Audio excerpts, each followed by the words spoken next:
Hadi. Lezzet ediyorum ama ya vallahi ne de lezzet. Ha? Lezzet ediyor. Rasım değil. He. Rasım. Otur bula bilmir ama harda.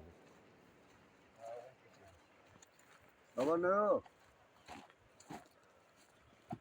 Sağ ol kadar. Ne dersen? Özün ne ters söyledin sen?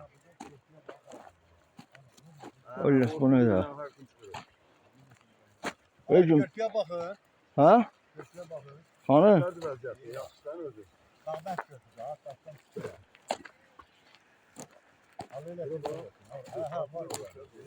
Ama köşeye bak. Köşeye keseceğiz. Zaten o vakti köprü var idi. Şalalya bakır e.